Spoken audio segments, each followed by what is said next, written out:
Halo, kenapa, Nduk? Mbak Yuni gini, Mm-mm. oh, Sebentar, saya sebentar, sebentar. mengikuti Sebentar, Nduk. Kamu tahu kan setiap kali telepon masuk ke aku secara langsung dan tidak langsung masuk di YouTube sama di Facebook. Jadi hati-hati, jangan pernah menyebut nama siapapun, termasuk nama majikanmu ataupun nama agentmu. Kenapa, Nduk? siap. Gini, saya itu di sini sudah lulus satu kontrak, finish. Mm-mm. Nah, lalu pindah majikan baru. Mhm. Nah, jaga nenek. Delalah nenek iki yang mandai. Oke, terus? Nah, lalu neneknya ini setiap hari semena-mena nuduh nyuri uang, terus dia beli barang, lalu pulang ke rumah suruh ganti uang ke pembantu gitu. Terus makanan yang tidak layak dikonsumsi itu dikasihkan ke saya. Duh, terus? Lalu saya fotoin bukti-bukti barang-barang yang dibuang. Terus suatu saat nenek nyari-nyari kayak gitu, saya ada buktinya. Mm-mm. Lalu tak kirim ke Dadai yang dulu nanda tangani kontrak. Mm-mm. Terus Dadainya ini nggak tahu mau ngasih solusi apa, soalnya Dadainya juga gede. Dadainya ini posisi anak menantunya. Mm-mm. Jadi nggak bisa ambil kuasa apapun. Ya, di samping itu kasihan sama saya, terus malah abot karo bojone, mesakne bojone. Mm-mm. Pengen cari masalah soalnya moro tuane gitu. Mm-mm. Jadi solusinya gimana ya? Soalnya saya tersiksa di sini. Oke, solusinya. Urus saya loh. Solusinya majikan ini jujur ya, Ndo, ya, saya sebagai anak menantu itu sangat paham sekali psikisnya majikanmu perempuan.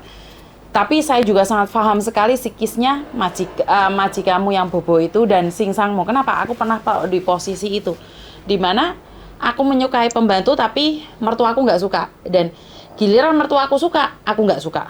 Itu sangat berat sekali bagi orang Hongkong. Tapi ingat ya, Ndo, ya, kehadiran kita di Hongkong sini adalah membantu meringankan beban mereka. Benar tidak? Bener. Ayolah. Tapi kalau kehadiran kita menambah beban mereka, kita kalah. Yang pastinya kita akan pulang ke Indonesia. Pertanyaannya, sebelum saya jelaskan semuanya, kamu sudah siap pulang ke Indonesia belum? Saya tidak siap. Tapi saya mau cari kenyamanan. Saya bisa kerja keras. Buktinya saya lulus. Tapi tidak dengan yang ini. Semua pekerjaan sudah saya lakukan tapi tetap salah di nenek. Oke. Bahkan uang makan untuk keseharian saya tidak dikasih. Oke. Saya nyari sendiri. Oke. Semuanya kan bisa dibicarakan, Tondo. Tapi kalau kamu sudah Sudah saya bicarakan.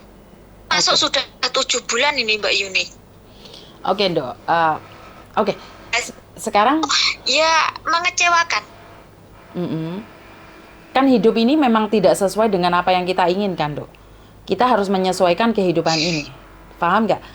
Tidak semua majikan yang kamu kira mudah itu akan bisa mudah. Tidak semua majikan yang tidak mudah menjadi tidak mudah. Masih ingat ada anak yang bisa menundukkan majikan setelah 2 tahun? Namanya hidup kan perjuangan, sayang. Kamu baru lolos 2 tahun. Yang lolos 10 tahun aja bukan jaminan masuk majikan baru bisa dapat majikan yang lebih baik lagi. Namanya hidup kan ada ujiannya toh. Mau naik kelas kan ada ujiannya toh. Bener nggak? Paham. Tapi kamu sekarang sudah bilang, oh saya tidak bisa. Karena saya sudah berusaha. Ya tidak bisa lah. Itu dari pikiranmu selalu bilang nggak bisa, Ndok. Sorry, koneksinya mati. Bentar ya, Mbak ya. Koneksinya mati karena kebanyakan yang telepon, saya tidak tahu yang mana satu. Koneksimu mati, Mbak, kalau bisa telepon, soalnya sebentar lagi ada telepon yang masuk lagi. Nah, di sini nih yang saya selalu katakan adalah membatasi diri kita sendiri. Kita berkata pada diri kita sendiri bahwa tidak bisa. Tapi konsekuensinya sampean nggak mau pulang, terus piye, Mbak? Sampean tidak bisa tinggal di sini, sampean tidak mau tinggal di sini. konsekuensinya sampean harus pulang, sampean nggak mau. Terus ya apa? Bener nggak? Ya ada titik baliknya dong. Kalau kamu tidak mau menjalanin ini, kayak kamu harus pulang Indonesia cari majikan baru. Itu konsekuensinya. Tapi kalau kamu berkata pada saya bahwa kamu tidak ingin ngebreak atau kamu ingin lolos, bahwa kamu ingin finish, ya bertahan. Tapi ini kan memang majikannya yang cerewet. Sebentar ya, dia telepon lagi. Iya Mbak? Halo? Sinyalmu jelek ya? Iya, sudah. Sekarang sudah oke. Gimana? Solusinya berarti saya harus bertahan. Ya karena satu aja Mbak, kalau kamu masih butuh uang dan kamu masih butuh bertahan di Hong Kong, kamu nggak bisa nge-break. Jangankan 7 bulan Mbak, 1 tahun aja untuk memahami majikan itu tidak mudah loh. Karena sampean terbiasa mendapatkan majikan baik. Coba dari awal sampean nggak mendapatkan majikan baik, sampean akan merasa ini baik. Dan satu lagi, kalau kamu memberikan bentrokan antara orang tua ke anak, biasanya anak itu akan memilih bobonya loh, memilih majikannya loh daripada pembantu. Nah, bagaimana caranya kita mendamaikan mereka? Saya itu ada Cece di rumah saya sendiri itu ada Cece. Mertua saya itu baik, tapi kan cerewet, tetap cerewet. Namanya orang tua itu cerewet, bener cerewet. Perhitungannya nemen, itu saya tahu banget. Tapi saya sama pembantu saya itu hubungannya baik. Kenapa saya selalu bilang? Saya tuh pura-pura marah sama pembantu saya.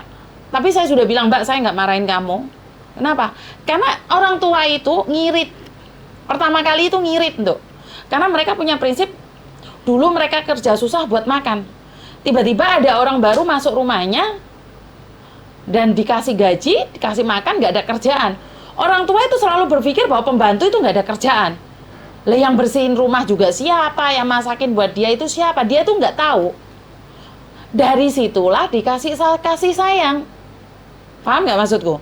Tapi kamu membenturkan antara nenekmu sama menantunya, yang kalah kamu sayang. Karena mereka punya ayat 1 pasal 1 di mana mereka berhak memilih siapapun di luar sana karena mereka punya uang. Dan mereka berhak mencari siapapun yang mereka cocok. Dan kamu sebagai pembantu, kamu punya 1 nyawa. Kamu tidak cocok, kamu harus pulang. Ganti nyawa lagi, ganti visa lagi, dan pulang Indonesia sampean buang waktu, buang uang. Tahun depan krisis ekonomi sudah nyata loh, mulai nyata loh. Kurs uang sekarang sudah 2.000 loh. Berarti tahu sendiri kan, kalau kurs uang semakin meninggi, harga barang pokok di Indonesia sudah makin nggak jelas loh. Sudah siap dengan tantangan itu? Siap. Iya. Paham nggak maksudnya?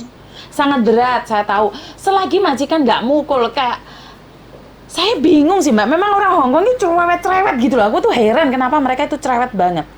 Tapi kalau kamu sudah bisa mengambil hatinya, apapun itu mereka mau. Bahkan aku ada 1 nenek itu mau meninggal dunia, anakku itu pembantuku itu dikasih gelang kronce loh Mbak. Padahal semasa hidupnya jahat banget, cerewet banget. Kita nggak usah mengharap ke sana, tapi orang tua itu sudah anak-anaknya sudah nggak sayang sama dia karena itu dia cari pelampiasannya ke kamu, Dok. Oh iya paham. Paham nggak ya, saya? Jadi sebenarnya mereka itu nggak jahat. Tapi karena dia kecewa, anak-anaknya tidak peduli. Karena itu dia memperlakukanmu seperti itu biar anak-anaknya nyari dia. Ngerti nggak? Caper, iya. Iya, caper intinya. Pinter kamu. Jadi kamu jangan sampai terhimpit oleh caper itu. Paham nggak maksudku? Jadi kamu harus menunjukkan dirimu ke majikan. Datai okong peleteng cek tanah molau bobo. Jadi majikan akan berpikir, oh iya bener kamu itu menyayangin dia. Paham nggak? Nah, pelan-pelan anaknya akan ngasih masukan ke bobonya. Mama, gitu husik lela, le molau goela, le mowa goela. Paham nggak maksudku? Tapi kalau kamu ngasih tekanan, bobo kamu yang bobo mau, bobo am. Kan cau lela, kiu le cau lah. Karena seorang anak itu tidak akan pernah memarahin ibunya. Walaupun ibunya salah. Kalau sampai ada anak, Iya. kalau sampai ada anak marahin ibunya, sebenarnya itu karma kita, Nduk. Apakah kamu bahagia lihat ibumu dimarahin orang lain? Ngerti nggak maksudku? Ngerti. Saya tahu Bobo itu cerewet, wis paham aku, Nduk. Karena di rumahku sendiri ada orang tua. Mertuaku masih beruntung, dia sangat baik. Tapi masalahnya orang-orang tua di luar sana apakah seperti mertuaku? Kan enggak. Yang seneng gosipin menantunya, karena mereka itu caper. Anak itu nggak ada yang peduli. Cuman kamu satu orang yang peduli. Tapi kamu membenci dia, nesu sama dia, ya jelas dia membangun permusuhan. Ngerti nggak? Iya, selagi gaji lancar ya, Miss ya. Iya, Betul, betul. Selagi gaji lancar. Dan bukan bermuka dua sih, Nduk. Menurutku adalah untuk memberikan hubungan yang baik antara anak dan orang tua. Yes, kamu yang terhimpit. Kasarannya Bobo sering ngerasani menantu, nggak usah diomong, no.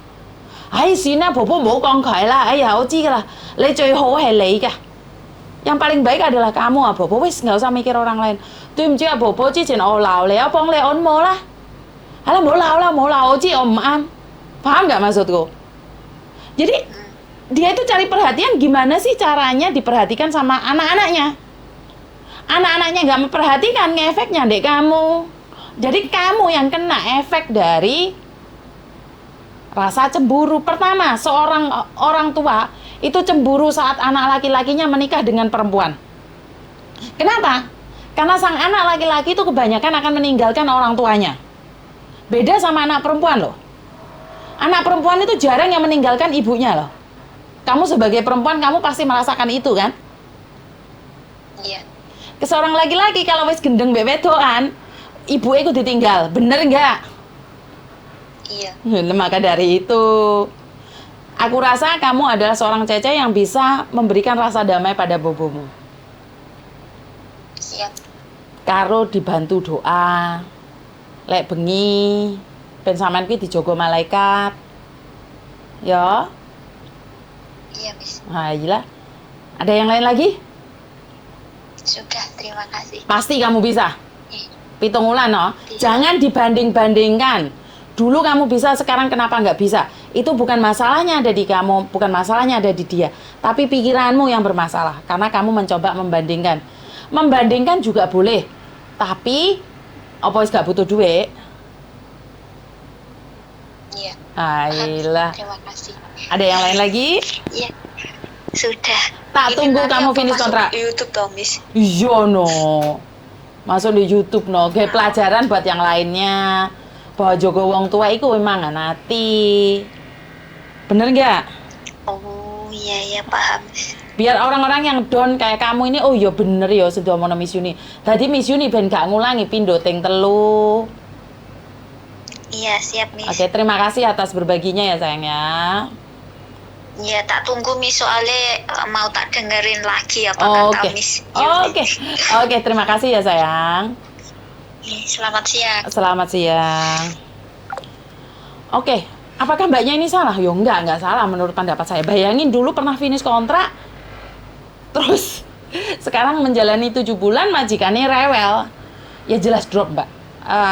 Orang yang terbiasa dengan kehidupan enak tiba-tiba dikasih ujian. Biasanya ujiannya lebih gampang, lebih mudah, tiba-tiba dikasih ujian yang sangat berat sekali. Ya drop, itu wajar. Menurut pendapat saya adalah wajar. Orang tidak mampu. Tapi saya rasa dia adalah seorang pejuang tangguh, di mana dia tidak akan semudah itu untuk give up, untuk berhenti berharap, berhenti memperjuangkan keinginan dia.